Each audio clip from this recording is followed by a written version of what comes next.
Миллиарды для пропаганды реформ Мирзиёева. Таджикистан помогает Китаю против уйгуров. В Душанбе задержан очередной независимый проповедник. Миллиарды бюджетных средств расходуются на восхваление так называемых реформ президента Узбекистана, который, скорее всего, будет переизбран на второй президентский срок 24 октября нынешнего года. Об этом пишет Азадлик. По имеющимся данным, организатором этого процесса является заместитель премьер-министра страны Азиз Абдухакимов, главный пропагандист правительства. Чиновник, непосредственно информированный о подробностях, сообщил журналистам, что в прошлом месяце Абдухакимов собрал на совещании всех заместителей и пресс-секретарей министерств и госучреждений, комитетов и госорганизаций. На этом совещании он обязал министерства, комитеты и госучреждения перевести денежные средства на счет Национальной ассоциации электронных средств массовой информации Узбекистана, НАИСМИ, негосударственная ассоциация, для подготовки новостного контента об осуществляемых реформах. Я много вижу своих коллег, журналистов. И Стоит отметить, что председателем данной ассоциации является медиамагнат Фирдавс Абдухаликов, во владении которого находится Национальное агентство Узбеккино, несколько частных телеканалов и информационных сайтов. Если в эпоху правления Ислама Каримова он считался главным пропагандистом его старшей дочери Гульнары Каримовой, то при нынешней власти он превратился в главного пропагандиста реформ Шавката Мирзиёева. Речь идет о принудительном переводе на счета данной ассоциации многомиллиардных сумм, выделенных из бюджета. Это осуществляется в рамках соглашений между НАИСМИ с одной стороны и госучреждениями и банками с другой стороны. По условиям этих соглашений министерства, госучреждения и банки страны за миллиардные средства приобретают медиапрограмму этой ассоциации «Новый Узбекистан. Новый взгляд». Конкретная сумма этих средств зависит от финансовых возможностей министерств и госучреждений.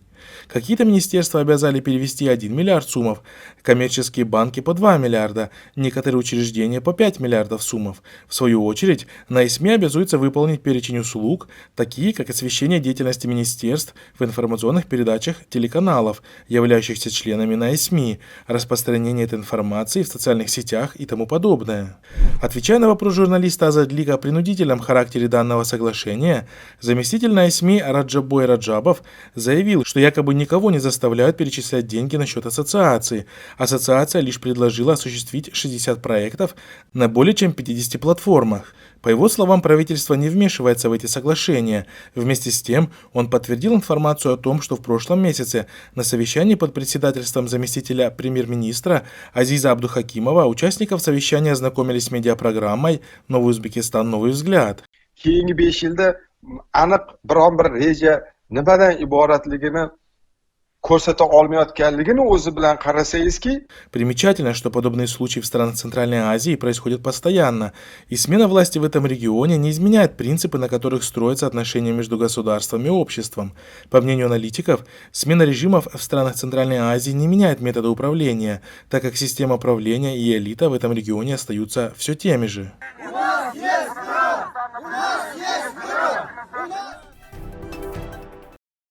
Адвокаты уйгурских групп представили в Международный уголовный суд МУС новые доказательства фактов принудительной депортации уйгурских мусульман в Китай из Таджикистана. В силу того, что Таджикистан является членом этой организации, юристы надеются, что его членство может стать способом привлечения внимания к Международному суду по военным преступлениям о жестоком обращении Китая с уйгурами. На основании этого нового досье доказательств, представленные прокурору МУС, показывающие действия китайских властей непосредственно в Таджикистане, государстве-участники МУС ясно, что МУС действительно обладает юрисдикцией для начала расследования, говорит Родни Диксон, один из адвокатов уйгурских групп.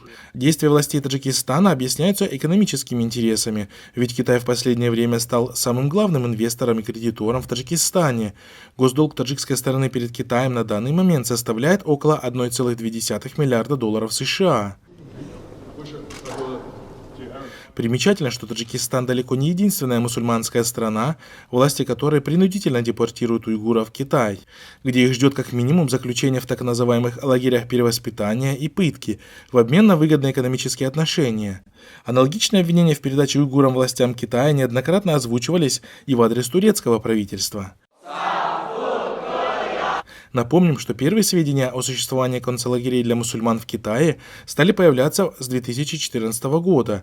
По данным активистов и экспертов ООН по правам человека, в настоящее время в таких учреждениях содержится не менее 1 миллиона мусульман в западном районе Китая Синьцзянь, граничащем с Таджикистаном. Периодически в различных СМИ публикуются интервью побывавших в таких лагерях и их близких, независимые расследования журналистов, где раскрываются все ужасы жизни в так называемых лагерях перевоспитания.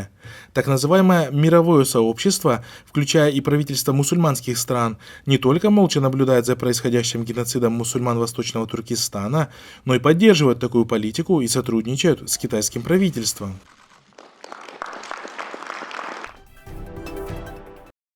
В Душанбе 18 июня в своем доме были задержаны таджикский независимый проповедник Абдуллобек Кувватбеков, более известный как Мавлави Абдулло Язгуломи, и его брат Изатулло Кувватбеков. Об этом сообщает Азади, ссылаясь на источник, близкий госорганам.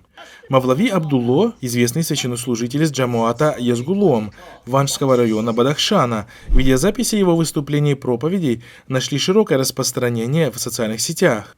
По словам родного брата проповедника Кувватбека, к ним домой утром 18 июня пришли 8 сотрудников правоохранительных органов Язгулома, которые увели Абдуллобека и Изатулло, а также изъяли религиозные книги и $80 тысяч. Кувватбек Кувватбеков добавил, что его брат недавно привез из Ванджа в Душанбе 3 КАМАЗа с яблоками на продажу, и он заработал на этом $80 тысяч. Несколько человек обыскали весь дом и забрали все религиозные книги, кроме Корана. Они взяли деньги, на которые мой брат хотел купить дом для своих детей в Душанбе. Забрали и братьев, и деньги, сказал Кувватбеков журналистам. Редакция Хабарху обратила за комментарием к Шокирхону Думулло из Душанбе.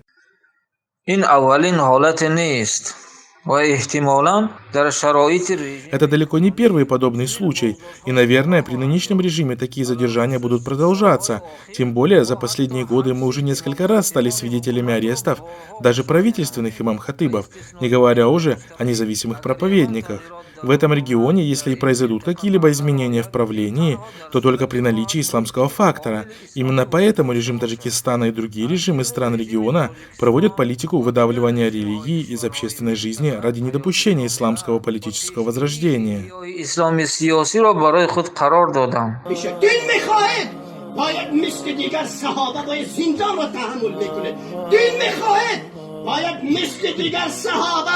از کانه، کاشانه، زن، فرزند بریده باید شود.